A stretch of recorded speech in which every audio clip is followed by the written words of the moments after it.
तौनु थारिब चलु चनायरु चारगा पलै मरयु तारिब थौरीसे नमाना सागिनी होरेंदी सजीक अफब मफम येगा उथोपिगदोरिबनिको नपामदा ngahak chatpabu likon sana lupa yawna macum taba mi khai kiri dubu napamda kanagi mafamda lenagadoribanu haiba ho ipam lomda aibu le sari ngai koiramba makhoi khara hingliye madugi mamangda kaibuli be mala sak handi khanghange tas si hare di pharini sao thau nungai thau raga nungai thau maduna pungi hakchang tekhat pani ado thau sumun silakle lau khawbagi khulang nekpagi lising da gidi taroi maduna karamai tawdino thau khara taiba tabani is tainingai kayam leyadana laupugi lausal pithokibada tainingai dilayadana usi gi tinda phawa lemoi dawi adunabu aikhoi ani pangan sonji lagle imphagi lau ubasi tulsi haredana ai chatlage kuine lai thokpa ya pote hek halakpaga nga tikpa tingmai tan puramda amu chatoine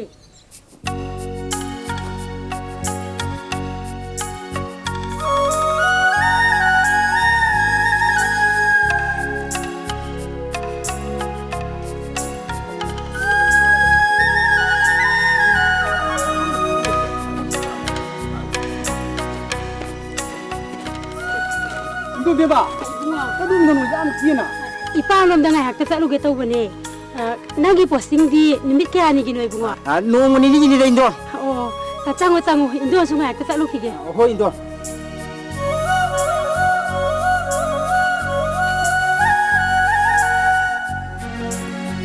Ra, khoi mu yore khra. Suado mukta pai bi ro khra.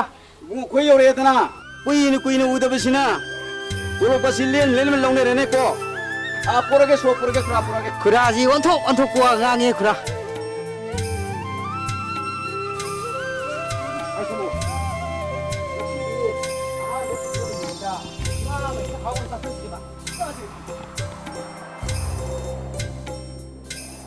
Khra. Ai khoi ni yumda lei khingai da ranger sahib tu la amro khra. Ai khoi bu kari harmi khra. Na khoi ranger sahib tu di suga pulam di ne du. Ibu saya tu di nanti bubu na ani pula di ni bungo. Nahan makai higi pulu lambi. Isabi dulu ni kura. Anak pani aku dia fokus di kura. Mana program ni betul. Head office ni LDC ni. Isabi ni kura. Kari gino ni bungo. Isabi mana? Mapa aku nak saya tu dah. Kesen maksud ni bungo. Aku higi kari upay lagi kura. Kumai ada miyang nu lagi betul ni kura. Mai biram ni ya. Aku ju duty lam ni na. Rawalong teng fokus untuk kau tu siapa? Iya baik saya tu siapa? Hoine yung po mo lai ngay sida ngang handi papo sing sida cha phaba lang thakwa mi khra hajing gre mo so se mo pa chilo aduga ne hore nungdang gidi sa na thana bado pura gida sar sibo hoi khra adudi khra lang gi ge lang ro khra samsila bye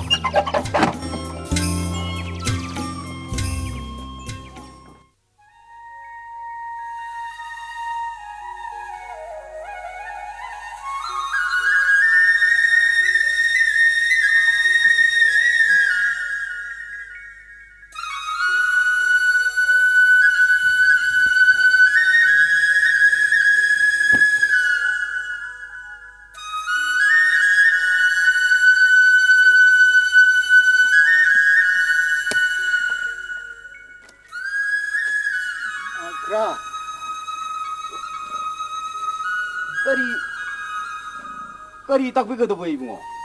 Kura, ayu sak khangbidrabra kura. Tha khragi mamangda aikoi press ki team ama mafam asida lakcharum baduni. Ayu ningsing bidrabra ne kura. Nising bungo nising impan dagi do. Hoi kura. Bungo bu mafam sida posting ga lakpi bo orabra. Nate kura. Aidi sarkar gi thabak tawjede. Matam khara pausi gi editor oijarami. Adubu hojikti pothare kura.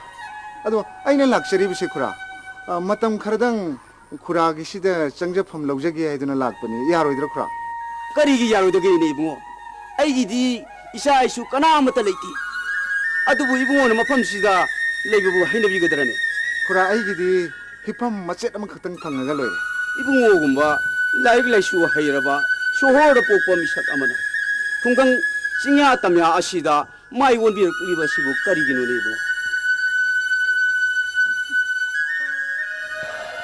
ꯈꯨꯔꯥ ꯑꯩꯒꯤ ꯋꯥꯈꯜ ꯎꯕꯤꯗꯕ ꯃꯤꯑꯣꯏꯁꯤꯡꯅꯗꯤ ꯑꯩꯕꯨ ꯑꯉꯥꯎꯕꯅꯤ ꯍꯥꯏꯕꯤꯕ ꯌꯥꯏ ꯃꯥꯅꯤ ꯆꯨꯝꯃꯤ ꯑꯩ ꯑꯉꯥꯎꯕ ꯃꯈꯜ ꯑꯃꯅꯤ ꯅꯤꯜ ꯈꯣꯡꯂꯕ ꯁꯍꯔꯒꯤ ꯆꯔꯥꯡꯅꯔꯕ ꯄꯨꯟꯁꯤꯕꯨ ꯈꯤꯔꯕ ꯑꯆꯤꯛꯄ ꯃꯍꯧꯁꯥ ꯂꯥꯏꯔꯦꯝꯕꯤꯒꯤ ꯃꯇꯝꯕꯥꯛꯇ ꯄꯣꯊꯥꯐꯝ ꯊꯤꯖꯔꯛꯄ ꯌꯨꯝꯕꯥꯟꯕꯒꯤ ꯄꯨꯟꯁꯤꯕꯨ ꯅꯥꯊꯩꯔꯝꯂꯕ ꯃꯤ ꯃꯔꯛꯇꯒꯤ ꯂꯥꯞꯅ ꯆꯦꯜꯂꯛꯂꯕ ꯃꯤꯁꯛ ꯑꯃꯅꯤ 오 파레 파레 쌍모 쌍모 포타라로 나와이고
마시고 마시 어떤 내기 마시 내기를 강대답니다 의름니 마시 부기 매네 모두고 마시 디마 딱 톱다리 가시 디마 어이 나 지는 시는 고모 딱 군문에서 고모 나 전화 가지 말고 하나 가지 말고 전화도 이 불시 없다 그래 마시는 거 뒤지면서 어이 지금 자 이거 부위로 마시 없다 그래 자 시원해야 돼 불시 마치 샤워할 때 자 내 전화가 저기 그래요 봐요 전화도 내 지는 것도 아니고 상대 하!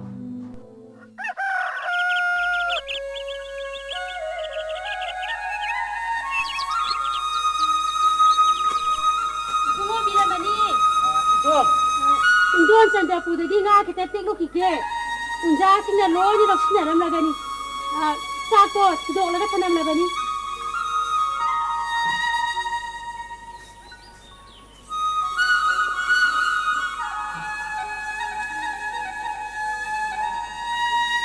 Indon tale.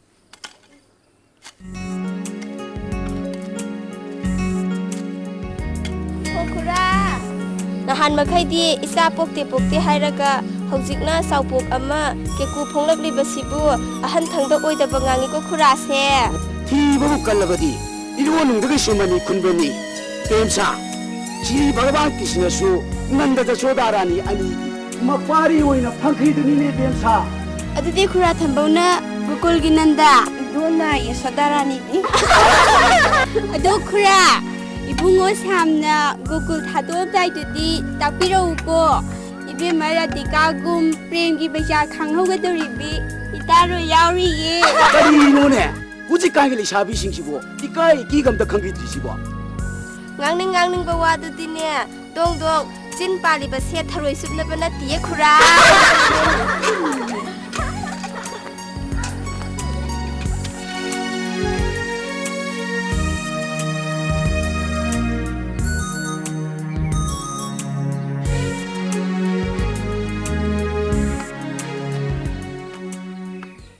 예 아이리 까우리네 니포 사입도 라까니 하이버니네 ꯈꯨꯔꯥ ꯂꯥꯛꯀꯗꯧꯔꯤꯁꯤꯕꯨ ꯗꯤꯑꯦꯐꯑꯣ ꯖꯣꯏꯀꯨꯃꯥꯔꯣ 마니 ꯑꯗꯨꯗꯤ ꯑꯩꯗꯤ ꯃꯥꯒ ꯎꯅꯅꯤꯡꯗꯦ ꯑꯩ ꯑꯥꯂꯛꯇꯪ ꯁꯤꯡꯗ ꯂꯩꯔꯨꯔꯒꯦ ꯃꯤ ꯑꯃꯗ ꯂꯥꯡꯒꯅꯨꯀꯣ ꯈꯨꯔꯥ 호이 라로이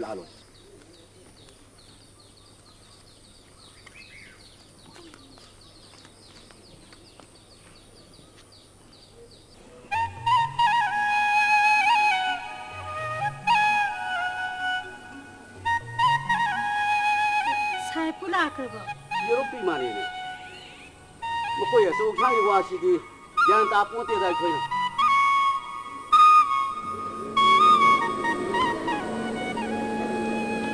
ꯍꯥꯏ ꯏꯕꯦꯝꯃꯅꯤ ꯗꯤꯄꯣ ꯁꯥꯍꯦꯕ ꯂꯥꯛꯑ ꯃꯥꯜꯂꯦ ꯍꯩ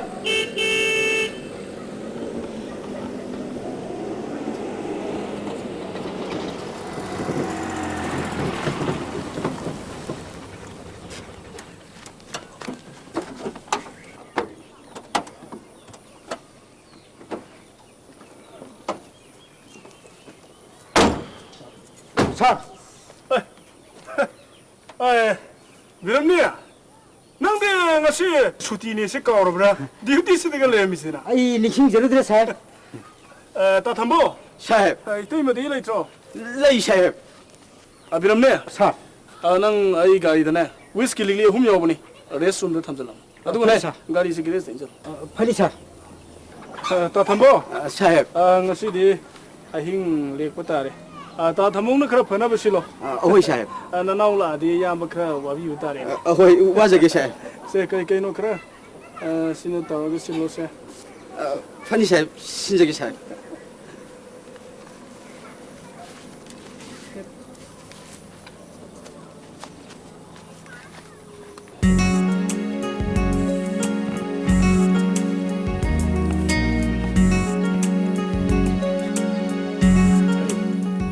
कई नो नंग येंगजी.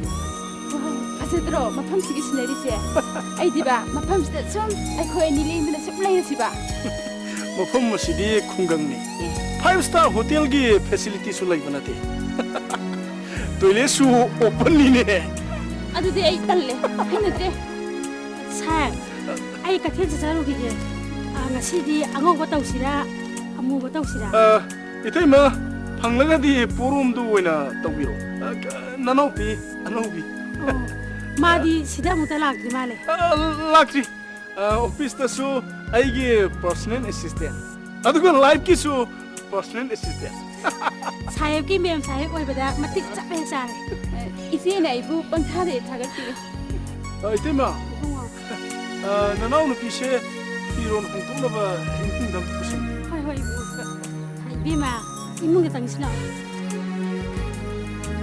आदो नगी मिंग कई कौबा से फसंती कवे ला ला तंगसिला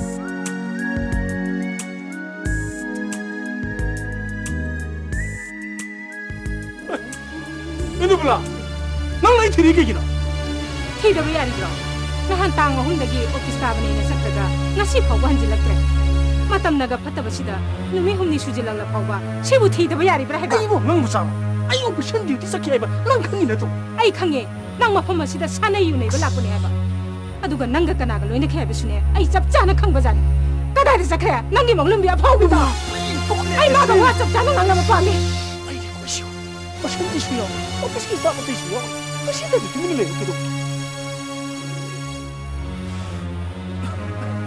इतिमा ननाउ नु पिसु लाई इतिमा की कादा ननाउ नु पिसु अमतन पोथान बिरुबा लेंला से मेम साहेब नंग सांग लापगी वारम रनी नायतक पथारुसे अदुगने चा हे तोपगने युमदा चननबा तौसिको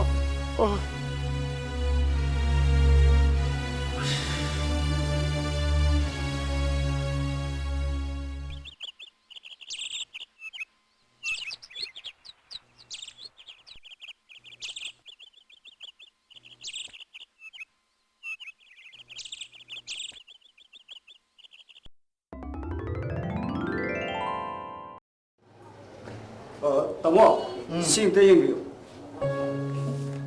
अदुगा मैनेजर न चेदो रिम अमा खक्तगा लौगी साइरी अदुदी अंगाम थारो को ꯂꯧꯔꯤꯉꯩꯗꯅꯦ ꯔꯤꯝ 5 ꯈꯛꯇꯪ ꯂꯧꯁꯜꯂꯣꯅ ꯍꯥꯏꯌꯣ ꯁꯦ ꯁꯤꯕꯣ ꯍꯣꯏ ꯑꯗꯨꯒ ꯁꯦ ꯁꯤꯁꯨꯅꯦ ꯐꯥꯏꯅꯦꯜ ꯄ꯭ꯔꯨꯐ ꯀꯛꯄ ꯂꯣꯏꯔꯕꯅꯤ ꯄ꯭ꯔꯦꯁ ꯔꯨꯝꯗ ꯑꯝꯇ ꯄꯤꯁꯜꯂꯝꯃꯨ ꯍꯣꯏ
ꯆꯧꯕ ꯁ꯭ꯀꯦꯟꯗꯜꯒꯤ ꯆꯥꯔꯖ ꯑꯩꯉꯣꯟꯗ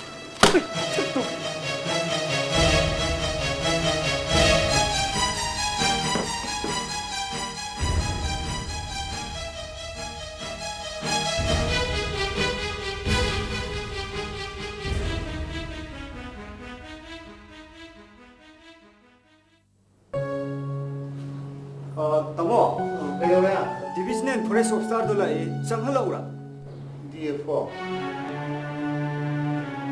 ꯆꯪꯍꯜꯂꯣ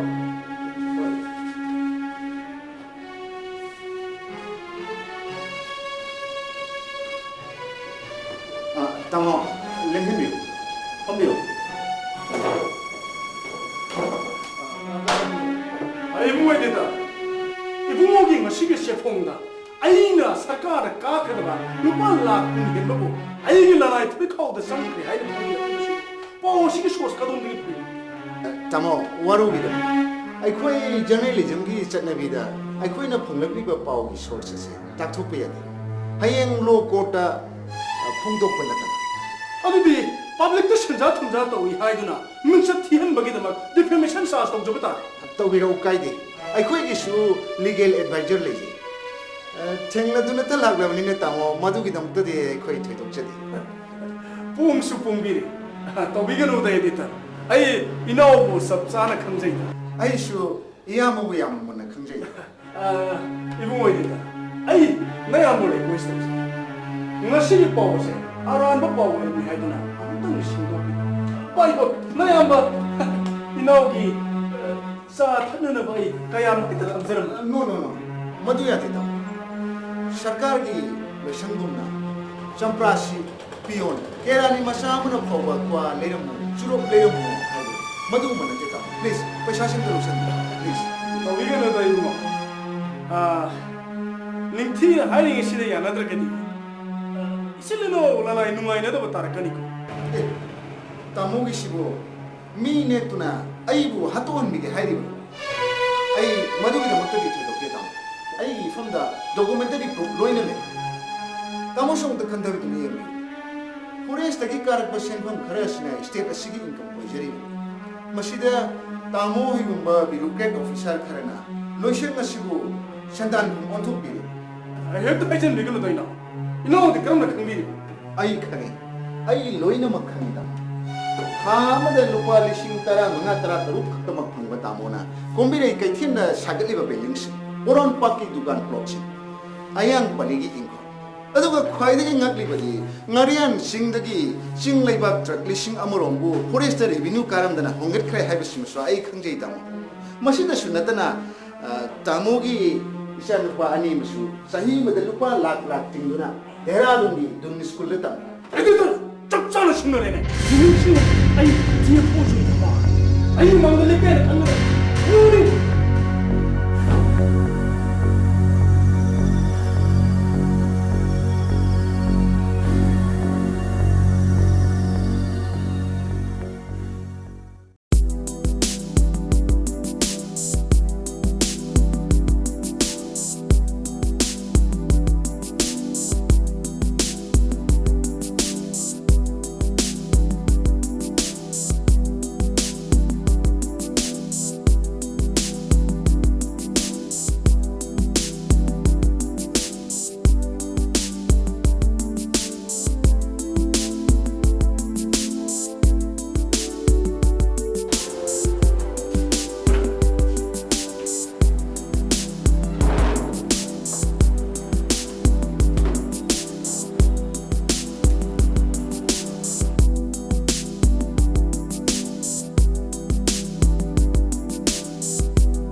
Hello? Sa? Ahoy sa? Panjabitadagi CS phawada sagi impress da leringida. Magi highlight na yan jengbo lelo. Sa? Sa? Adudi direct ko sira. Okay, sir. Tamang isa din.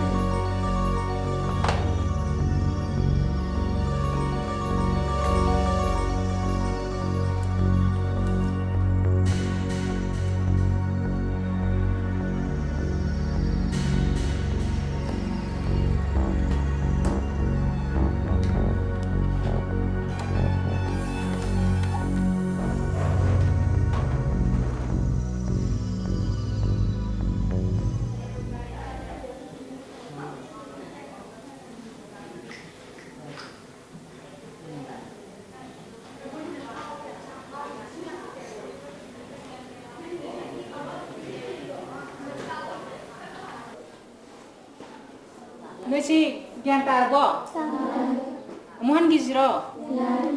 낭디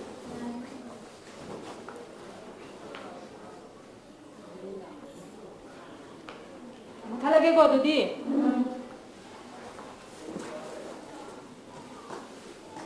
그래 한번 보내자. 제가 저기 들어도 자기 들어도. 제가 말을 쓰는 거 마셔. 양지가 빵꾸 아. 많이 사지고 싶네. 근데 자꾸 빼고 하는 거죠. 지금 뒤로 있는 거 가지고 많이 하고 원래는 거는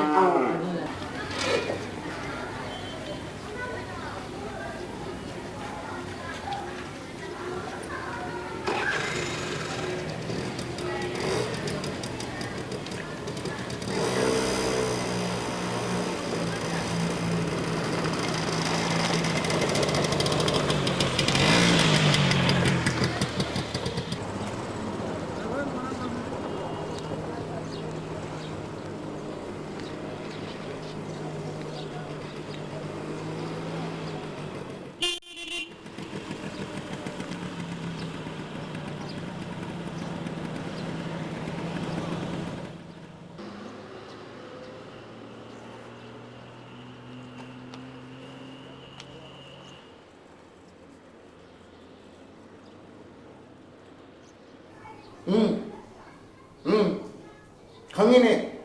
나걸 toy pistol bayar ke dukan dagi sen khai bakang budu nadro. I don't care. Makes sense. 이리 이제 잘 아예 못 상대할게. 랭싱 비롱메다. 야니 메나 함비. 까리 다나시 하이.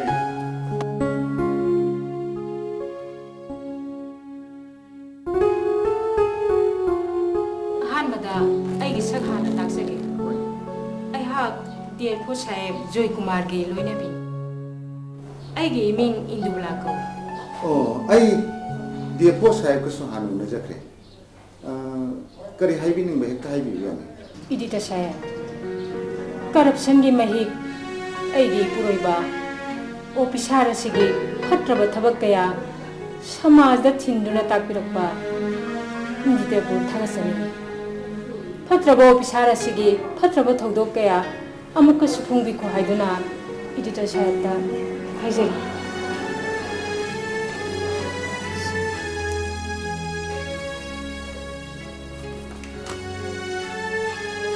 ꯋꯥꯀꯠꯆꯕ ꯉꯁꯤꯒꯤ ꯃꯅꯤꯄꯨꯔꯤ ꯈꯨꯟꯅꯥꯏ ꯑꯁꯤꯗ ꯅꯨꯄꯥ ꯑꯣꯏꯕꯁꯤꯡꯅ ꯅꯨꯄꯤ ꯑꯣꯏꯕꯁꯤꯡꯕꯨ ꯑꯣꯠꯄꯤ ꯅꯩꯕꯤꯕꯒꯤ ꯊꯕꯛ ꯂꯦꯞꯇꯅ ꯆꯠꯊꯔꯤ ꯑꯁꯨꯝꯕꯅꯤ ꯁꯥꯍꯦꯕ ꯍꯧꯈꯤꯕ ꯑꯥꯒꯁꯀꯤ ꯇꯥꯡ 19 ꯏꯔꯥꯏ ꯅꯨꯃꯤꯠꯀꯤ ꯅꯨꯃꯤꯗꯥꯡꯗ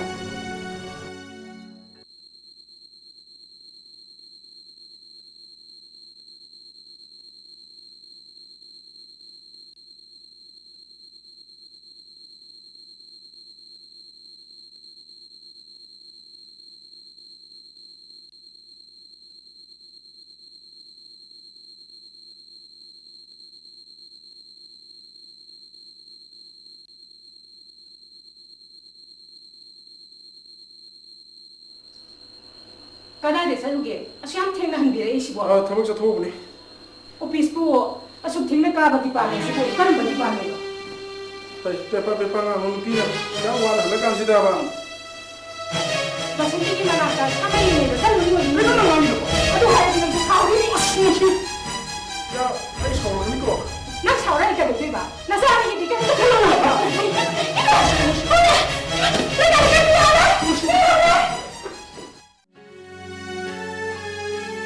ꯃꯦꯗꯥꯝꯒꯤ ꯌꯨꯝꯃꯥꯡ ꯄꯨꯟꯁꯤꯗ ꯏꯃꯨꯡ ꯃꯅꯨꯡꯒꯤ ꯄꯦꯟꯗꯕ ꯂꯩꯔꯤꯕꯗꯤ ꯄꯨꯂꯤꯁꯇ ꯄꯥꯎ ꯄꯤꯕꯤꯗ꯭ꯔꯤꯕꯁꯤ ꯀꯔꯤꯒꯤꯅꯣ ꯍꯧꯖꯤꯛꯇꯤ ꯏꯝꯐꯥꯜ ꯄꯨꯂꯤꯁ ꯍꯦꯗꯀ꯭ꯋꯥꯇꯔꯗꯁꯨ ꯐꯦꯃꯤꯂꯤ ꯀꯥꯎꯟꯁꯤꯂꯤꯡ ꯍꯥꯏꯗꯨꯅ ꯁꯦꯟꯇꯔ ꯑꯃ ꯍꯥꯡꯗꯨꯅ ꯂꯩꯔꯕꯅꯤ ꯃꯗꯨꯗ ꯇꯥꯛꯄꯤꯕꯗꯤ ꯌꯥꯗꯕ꯭ꯔꯥ ꯏꯗꯤꯇꯔ ꯁꯥꯍꯦꯕ ꯑꯩꯒꯤ ꯏꯄꯨꯔꯣꯏꯕꯁꯤ ꯁꯪꯒ ꯌꯥꯝꯅ ꯂꯩ ꯄꯨꯂꯤꯁꯇ ꯇꯥꯛꯂꯨꯔꯕꯗꯤ ꯃꯤꯆꯪ ꯑꯣꯏꯈꯤꯗꯨꯅ ꯑꯁꯨꯝꯕ ꯑꯃꯠꯇ ꯐꯪꯗꯕ ꯌꯥꯏ ꯃꯦꯗꯥꯝꯒꯤ ꯊꯧꯑꯣꯡꯁꯤꯗꯤ ꯑꯗꯣꯝꯒꯤ ꯏꯄꯨꯔꯣꯏꯕꯕꯨ ꯅꯍꯥꯔꯣꯜ ꯏꯟꯁꯔꯖꯦꯟꯁꯤꯡꯒꯤ ꯇꯥꯔꯒꯦꯠ ꯑꯣꯏꯍꯟꯒꯦꯅ ꯈꯟꯕꯤꯔꯕ ꯃꯗꯨ ꯅꯠꯆꯗꯦ ꯁꯥꯍꯦꯕ ꯑꯩꯒꯤ ꯏꯄꯨꯔꯣꯏꯕꯒꯤ ꯑꯔꯥꯟꯕ ꯊꯕꯛꯁꯤꯡ ꯑꯗꯨ ꯁꯃꯥꯖꯗ ꯐꯣꯡꯗꯣꯛꯇꯨꯅ ꯈꯪꯍꯜꯂꯕꯗꯤ ꯒ꯭ꯌꯥꯟ ꯇꯥꯔꯛꯇꯨꯅ ꯃꯍꯥꯛꯄꯨ ꯑꯆꯨꯝꯕ ꯂꯝꯕꯤꯗ ꯂꯥꯛꯄ ꯌꯥꯏ ꯈꯟꯖꯔꯨꯕꯅꯤ ꯌꯦꯁ ꯃꯦꯗꯥꯝꯒꯤ ꯋꯥꯈꯜꯂꯣꯟꯕꯨ ꯌꯥꯝꯅ ꯊꯥꯒꯠꯆꯔꯤ ꯑꯗꯨꯕꯨ ꯋꯥꯀꯠꯆꯕ ꯍꯥꯏꯅ ꯐꯣꯡꯂꯨꯔꯒ ꯍꯌꯦꯡ ꯑꯣꯄꯣꯖꯤꯠ ꯁꯥꯏꯗꯇꯒꯤ ꯀꯥꯎꯟꯇꯔ ꯑꯃꯨꯛ ꯇꯧꯔꯛꯇꯨꯅ ꯁꯦꯡꯗꯣꯛꯆꯕ ꯍꯥꯏꯅ ꯑꯃꯨꯛ ꯐꯣꯡꯕꯒꯤ ꯊꯕꯛꯁꯤ ꯌꯥꯝ ꯇꯣꯏꯅ ꯊꯣꯛꯏ ꯑꯗꯨꯅ ꯃꯦꯗꯥꯝꯒꯤ ꯌꯨꯝꯕꯥꯟ ꯄꯨꯟꯁꯤꯗ ꯊꯣꯛꯈꯤꯕ ꯍꯥꯏꯕꯗꯤ ꯀ꯭ꯔꯥꯏꯁꯤꯁ ꯍꯥꯏꯅ ꯀꯟꯐ꯭ꯂꯤꯛ ꯈꯔ ꯑꯩꯉꯣꯟꯗ ꯁꯟꯗꯣꯛꯅ ꯏꯔꯒ ꯈꯔ ꯑꯝꯇ ꯄꯤꯕꯤꯌꯨ ꯃꯗꯨ ꯐꯣꯡꯒꯗꯕ ꯅꯠꯆꯗꯦ ꯍꯌꯦꯡ ꯑꯩꯉꯣꯟꯗ ꯀꯔꯤꯒꯨꯝꯕ ꯀꯥꯎꯟꯇꯔ ꯇꯧꯔꯛꯂꯕꯁꯨ ꯆꯦꯗꯨꯅ ꯑꯩꯒꯤ ꯗꯣꯀꯨꯃꯦꯟꯇꯔꯤ ꯄ꯭ꯔꯨꯐ ꯑꯣꯏꯒꯗꯧꯔꯤ ꯑꯗꯨꯒ ꯃꯦꯗꯥꯝ ꯐꯣꯇꯣꯒ꯭ꯔꯥꯐꯀꯨꯝꯕ ꯑꯗꯨꯒ ꯗꯥꯏꯔꯤ ꯑꯗꯨꯒ ꯆꯤꯊꯤꯒꯨꯝꯕ ꯂꯩꯔꯒꯗꯤ ꯑꯩꯉꯣꯟꯗ ꯑꯝꯇ ꯄꯤꯕꯤꯌꯨ ꯑꯩ ꯃꯗꯨ ꯃꯥꯡꯍꯟꯗꯅ ꯑꯩꯒꯤ ꯀꯁꯇꯗꯤꯗ ꯑꯗꯨꯝ ꯊꯝꯖꯒꯦ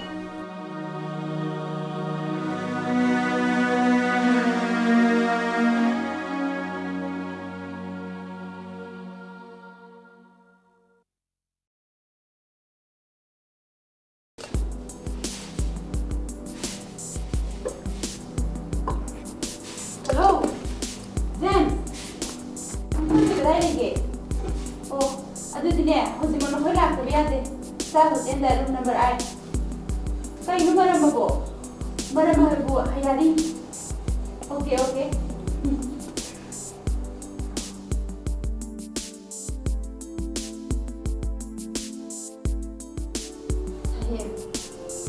ꯑꯩꯈꯣꯏꯒꯤ ꯑꯔꯣꯟꯕ ꯑꯦꯐꯤꯌꯥꯔ ꯄꯨꯝꯅꯃꯛ ꯏꯆꯦ ꯃꯥꯅ ꯂꯣꯏꯅ ꯈꯪꯂꯦ ꯑꯗꯣ ꯍꯧꯖꯤꯛꯇꯤ ꯑꯩꯈꯣꯏ 우리가 그리고 뭔가 심호흡으로 풀어줘. 너는 싱글이 무슨 그래? 아이기 뽀뽀. 나트라가 아이고 나이기 하스베는 됐다. Yes, 아이기 포든 그만. 아이기 콤비레 게 핸들레이바. 3-story 빌딩도 나온다 빌딩도. 아이 신나는 건 놈이다.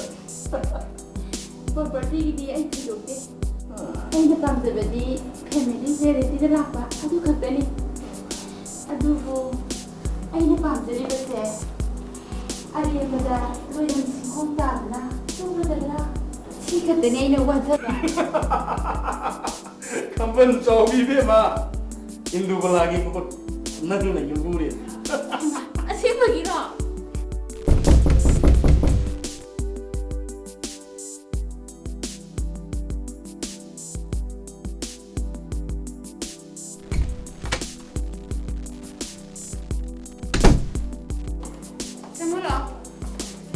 नमस्ते साहब जरा ऊपर लग चले Namaste, namaste. Please take your seat. Like this, join to me na baya ka. No thanks. Nanaw akhoi tawjadi. Okay, okay. Tawuda ba thabakti nachi mana oina hairam mani khali. Like the makti anunda reaction la ka do ba mali. Aduna problem solvendana. Chitta masamatan thawudni pamjari. 봄나무 밥다 저래도. 나나w akhoi ma tiam ti pambi batare. Kari no hayune. ulo thala kadole. Kono tapuna na akhoi ma tiam pambi ragadi. Tamo gi so khoi soi de ro hone de. Yes, yes, yes. I in the panama Tamo gi singen. soi de ro khoi hone de. Yes, okay. I panama singen. yam nungai jare ꯑꯗꯣ James ꯅꯈꯣꯏ ꯇꯥꯃꯣꯒꯤꯁꯨ ꯍꯧꯖꯤꯛꯇꯤ ꯁ꯭ꯀꯦꯟꯗꯜ ꯈꯔ ꯂꯩꯕꯅꯤꯅꯀꯣ ꯁꯦꯟ ꯊꯨꯝꯒꯤ ꯐꯤꯕꯝꯁꯦ ꯈꯤꯇꯪ problem ꯑꯣꯏꯌꯦꯕ ꯑꯗꯨꯅ ꯌꯥꯝꯗꯦ ꯁꯦ 20,000 ꯈꯛꯇꯅꯤ ꯅꯈꯣꯏꯅꯤꯅꯅꯦ ꯁꯣꯏꯗꯅꯕ ꯍꯣꯠꯅꯧꯀꯣ ꯊꯕꯛꯇꯤ ꯈꯔ ꯊꯨꯖꯤꯟꯕ ꯐꯩꯀꯣ yam nungai jare साहब Kyo yo Okay, okay, okay. See you later.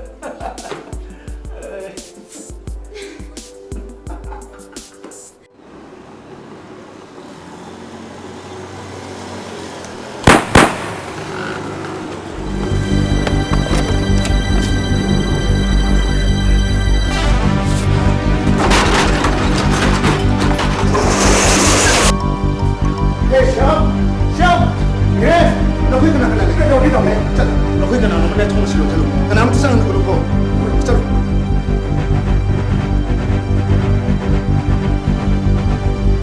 hello hello police officer ka lek do ai chu mo officer ke idi da ro ni yes Usted muna no may marwani kapsilam ne yes Lalu tu pada kita. Kamu kau yang itu motor bike pun berapa orang dah ya? Yes. Tahu tu. Sekolah train cintu. Kenapa no tamu?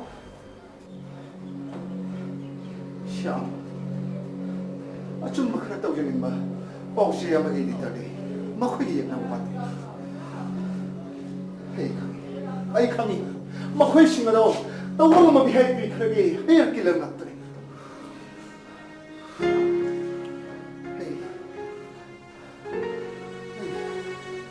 Hei bau siapa yang kau sih? Tahu apa?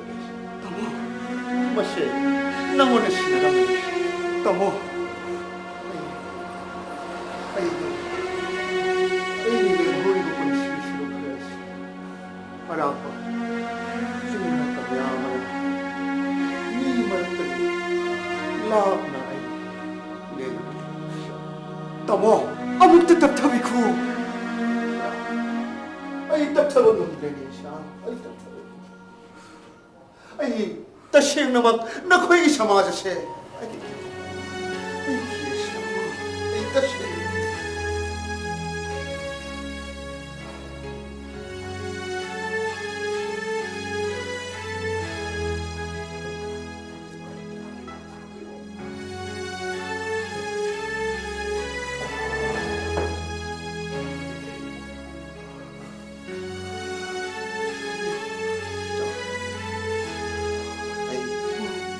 아이리 타고 갔어. 나만 싫으라고 샤.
ꯃꯣꯏ ꯕꯥꯅ ꯇꯧꯕꯤꯔꯤꯕꯁꯤ ꯀꯔꯤꯅꯣ? ꯅꯆꯥꯐꯥꯎ ꯈꯪꯉꯅꯤ ꯂꯩꯔꯤ ꯍꯥꯏꯕ ꯀꯥꯎꯕꯤꯔꯕ꯭ꯔꯣ? ꯑꯩꯕꯨ ꯐꯥꯅꯅꯕ ꯍꯣꯠꯅꯔꯝꯕꯗꯨꯁꯨ ꯅꯨꯄꯤ ꯑꯁꯤꯒꯤꯗꯃꯛꯇ ꯅꯠꯇ꯭ꯔꯥ? Indura, please, keep quiet. ꯀꯩꯗꯧꯕꯩ ꯇꯨꯃꯤꯟꯅ ꯂꯩꯒꯗꯧꯔꯤꯕꯅꯣ? ꯌꯥꯔꯣꯏꯗꯕ ꯃꯤꯁꯛꯁꯦ ꯑꯩ ꯌꯦꯡꯅꯤꯡꯗ꯭ꯔꯦ. ꯑꯩ ꯅꯨꯡꯁꯤꯖꯅꯤꯡꯉꯦ. ꯃꯁꯤꯒꯤ ꯅꯨꯄꯤꯁꯤ ꯃꯁꯤ ꯌꯨꯝꯗ ꯃꯤꯁꯤ ꯍꯩꯕꯅꯤ. ꯃꯇꯝꯁꯦ ꯌꯥꯝ ꯊꯦꯡꯖꯤꯜꯂꯛꯀ. ꯌꯨꯝ ꯌꯧꯔꯀꯥꯟꯗ ꯈꯟꯅꯁꯤ. ꯆꯠꯂꯣ. ꯅꯨꯄꯥꯅ ꯑꯩꯈꯣꯏꯅ ꯇꯧꯅꯤꯡꯕꯇ ꯇꯧꯕ. ꯅꯨꯄꯥꯅ ꯄꯥꯟꯕ ꯁꯃꯥꯖ ꯑꯁꯤꯗ ꯂꯩꯔꯨꯕꯒꯤ ꯀꯔꯤ ꯀꯥꯟꯅꯒꯅꯤ? ꯑꯩꯅ ꯏꯆꯥꯅꯤꯕꯨꯁꯨ ꯄꯤꯖꯗꯨꯅ ꯍꯥꯠꯀꯅꯤ. ꯑꯗꯨꯒ ꯑꯩꯁꯨ ꯏꯇꯥꯕꯨꯁꯨ ꯁꯣꯏꯗꯔꯨꯅꯤ.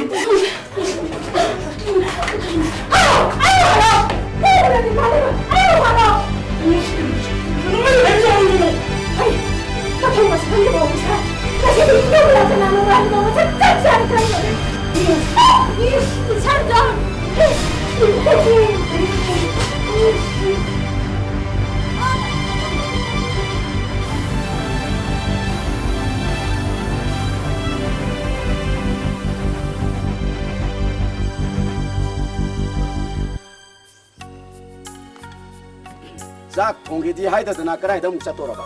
ꯍꯣꯏ ꯏꯟꯁꯥꯡꯗꯣ ꯍꯥꯎꯅꯅꯕ ꯉꯥ ꯈꯤꯇ ꯐꯥꯔꯨꯒꯦ. ꯂꯧ ꯏꯁꯤꯡ ꯐꯥꯠꯄꯒꯤ ꯉꯥ ꯃꯌꯥꯝ ꯂꯩꯔꯝꯒꯅꯤ. ꯑꯩꯈꯣꯏꯒꯤꯁꯨ ꯐꯥꯠꯇꯣꯏ ꯅꯠꯇ꯭ꯔꯣ? ꯐꯥꯠꯀꯗꯣꯔꯤꯕꯅꯤꯅꯦ. ꯑꯩꯈꯣꯏꯅꯤꯃꯛ ꯆꯠꯊꯣꯛꯄ ꯇꯥꯔꯕ? 이붕어 아룬디. 이붕어 아룬디 꼬이바 잣바 알라가 라리 이바 아시망아이. 안돼. 아이 잘라게. 강대 강대 아이숭아 봐봐 잘래.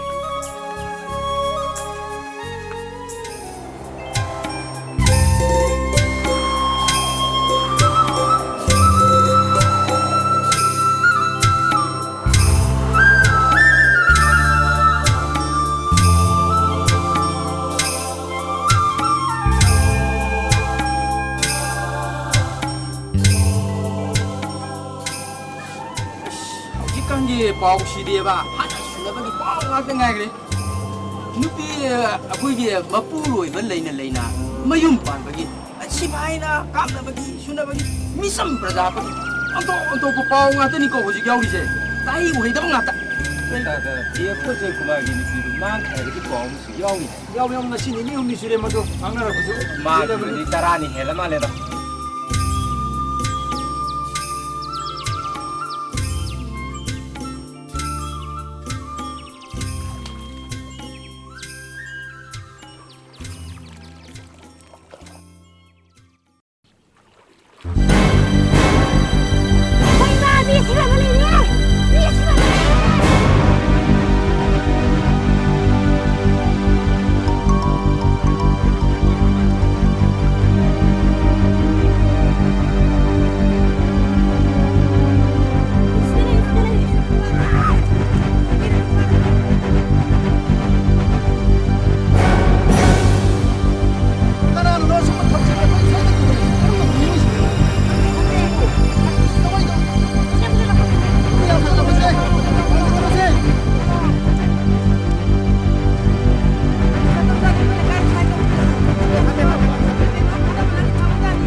ꯅꯣꯏ ꯗꯦꯄꯣ ꯁꯥꯍꯦꯕꯇꯣ ꯃꯥꯒꯤ ꯅꯨꯄꯤꯒ ꯃꯣꯠ ꯏꯇꯤꯟ ꯇꯤꯟꯅꯗ ꯃꯥꯜꯂꯦꯗ 하이네.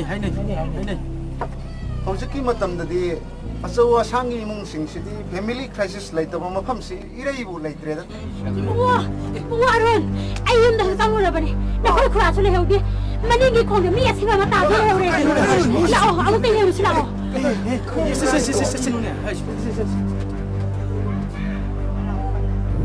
ꯑꯩꯈꯣꯏ ꯂꯩꯀꯥꯏꯁꯤ ꯆꯦꯟꯊꯅꯕ ꯊꯕꯛ ꯃꯁꯤ ꯁꯨꯃꯥꯏꯅ ꯇꯧꯁꯤꯜꯂꯗꯤ ꯄꯨꯂꯤꯁꯁꯤꯡꯁꯨ ꯂꯥꯛꯑꯦ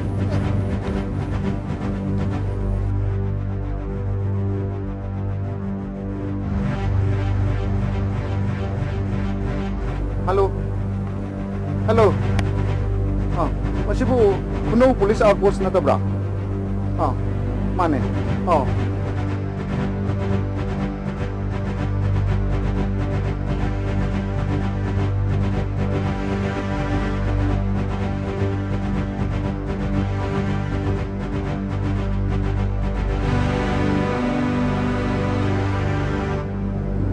ꯃꯌꯥꯝꯅ ꯄꯨꯂꯤꯁ ꯂꯥꯛꯇ꯭ꯔꯤꯉꯩꯗ ꯑꯁꯤꯕ ꯍꯛꯆꯥꯡꯁꯤ ꯂꯧꯈꯠꯂꯝꯕꯁꯤ ꯌꯥꯝꯅ ꯂꯥꯜꯂꯤ ꯍꯥꯏꯕꯗꯤ ꯀꯅꯥꯅ ꯈꯪꯅꯤ ꯏꯕꯤꯗꯦꯟꯁ ꯀ꯭ꯂꯨ ꯂꯪꯂꯥ ꯂꯪꯖꯤꯟ ꯃꯥꯡꯈꯤꯕ ꯌꯥꯏ Mày kita tu pio. Ke foto tu lagi. Mày kita tu pio.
Thank you very much.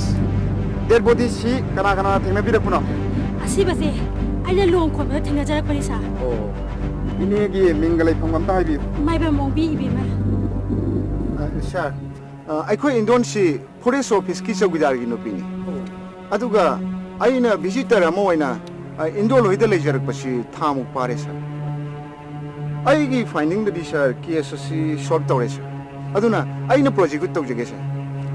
ꯑꯗꯣꯝꯒꯤ ꯊꯤꯑꯣꯔꯤꯅꯕꯨ ꯆꯨꯝꯂꯕꯗꯤ ꯄꯨꯂꯤꯁ ꯑꯩꯈꯣꯏꯒꯤꯗꯤ ꯀꯣꯝꯂꯕꯅꯤ ꯑꯩꯒꯤꯁꯤ ꯊꯤꯑꯣꯔꯤ ꯅꯠꯆꯗꯦ ꯁꯔ ꯐꯦꯛ ꯉꯥꯛꯇꯅꯤ ꯍꯥꯏꯕꯗꯤ ꯗꯤꯑꯦꯐꯑꯣ ꯖꯣꯏꯀꯨꯃꯥꯔꯅ ꯃꯥꯒꯤ ꯅꯨꯄꯤ ꯏꯟꯗꯨꯕꯂꯥꯕꯨ ꯍꯥꯠꯇꯣꯛꯂꯒ ꯈꯣꯡ ꯑꯁꯤꯗ ꯊꯥꯗꯔꯝꯕꯅꯤ ꯁꯔ ꯗꯤꯑꯦꯐꯑꯣ ꯖꯣꯏꯀꯨꯃꯥꯔ ꯃꯁꯥꯃꯛꯅ ꯃꯥꯒꯤ ꯅꯨꯄꯤꯕꯨ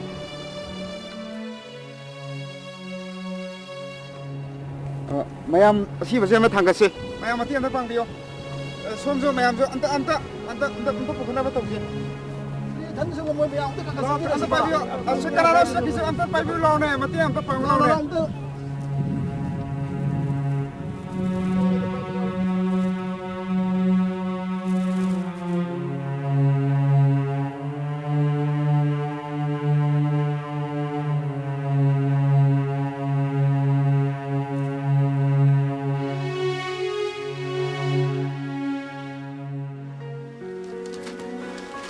ꯑꯩꯈꯣꯏ ꯐ꯭ꯂꯥꯏꯠ ꯇꯤꯀꯦꯠꯇꯨꯕꯨ ꯇꯥꯏꯃꯤꯡ ꯀꯌꯥꯗꯅꯣ ꯄꯨꯡ ꯀꯌꯥꯃꯨꯛꯇ ꯉꯥꯏꯔꯦ ꯉꯥꯛꯇꯪ ꯂꯩꯔꯕꯗꯤ ꯆꯠꯄ ꯌꯥꯔꯅꯤ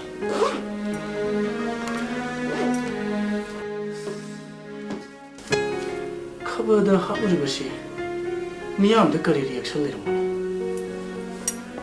ꯄꯨꯂꯤꯁꯇ ꯔꯤꯄꯣꯔꯠ ꯇꯧꯈꯤꯕꯗꯨꯅ ꯃꯈꯣꯏꯅ ꯆꯥꯟꯅꯅ ꯊꯤꯕꯤꯔꯝꯒꯗ꯭ꯔꯥ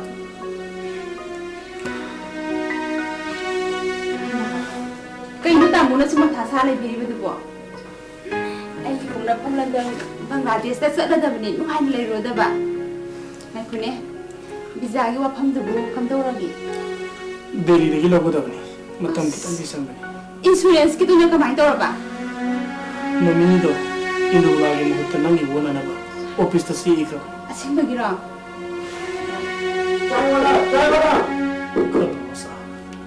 चाय वाला अरे भाई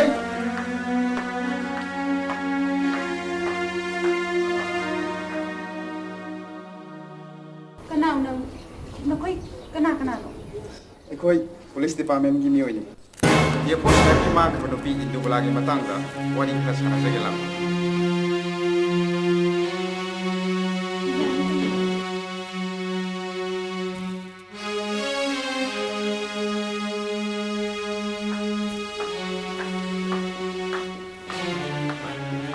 넥슨 백시 기다려 넥슨 버슨티 차 가든 스톱도 놓고 No thanks. ꯑꯩꯈꯣꯏ ꯆꯥ ꯊꯛꯆꯗꯦ 이신 ꯒꯤꯂꯥꯁ ꯑꯃꯗ ꯊꯛꯆꯒꯦ ꯌꯥꯅꯤ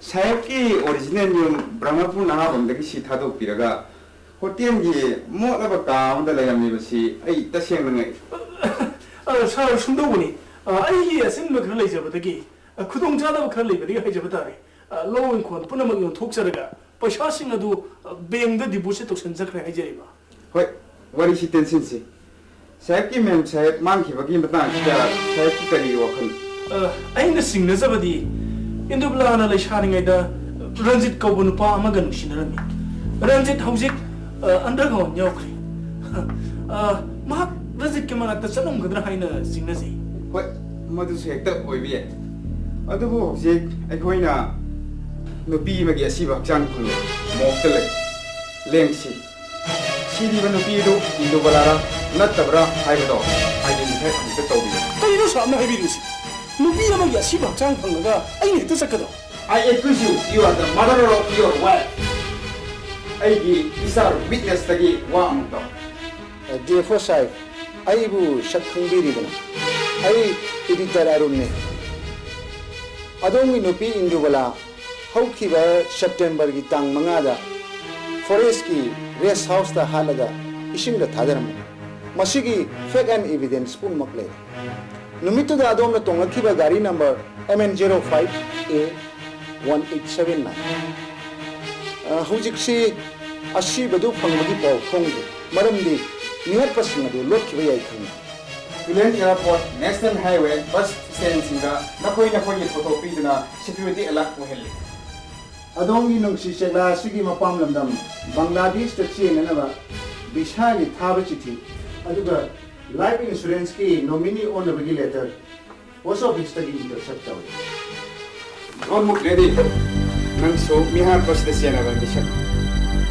Ising na siya ay natungin mo natin. Nang di fingerprint lang na naman. Officer अमोवेगा नुपी की खुनाई उसितम नशागी नुपी मकु मखौरी में तो हाथ दबा पकड़ा मसी की एविडेंस मु मके आई इन trial Nungsi segla ani. Nakoy ni mag mihar bus the siya na rin. Nakoy gi nungsi ay pundi yot gi handcuff.